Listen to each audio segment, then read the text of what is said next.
Hamza, Hamza, Hamza, Hamza, Hamza, Hamza, Hamza, Hamza, Hamza. سبحان اللہ، یہ کیسے اونچے اونچے پہاڑ ہیں جیسے آسمان کو چھو رہے ہوں. وہ دیکھو گھر. جی ہاں، کچھ لوگ پہاڑوں پر چھوٹے چھوٹے گھروں میں رہتے ہیں اور ان کے پاس بھیڑ، بکریاں اور تازہ سبزیاں ہوتی ہیں. بس اسکول تھوڑا دور ہوتا ہے. پیارے بچوں، اللہ پاک کی ہر بنائی ہوئی چیز ہی کتنی خوبصورت ہے. یہ کتنے پیارے پیارے پہاڑ ہیں جن سے صاف پانی نکلتا ہے. قیمتی جڑی بوٹیاں بھی ہمیں انہی سے حاصل ہوتی ہیں.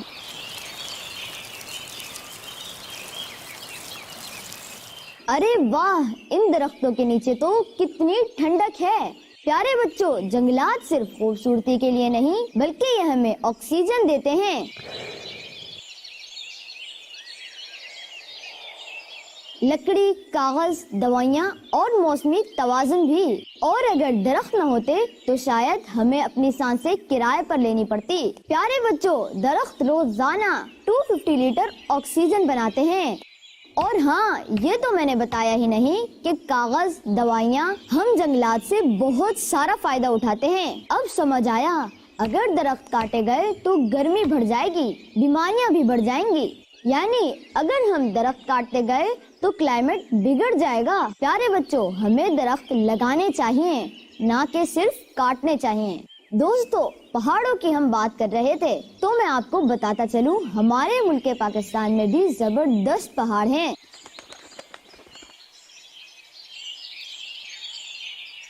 جنہیں دیکھیں تو عقل حیران رہ جاتی ہے. یہ سب اللہ پاک کی نشانیاں ہیں.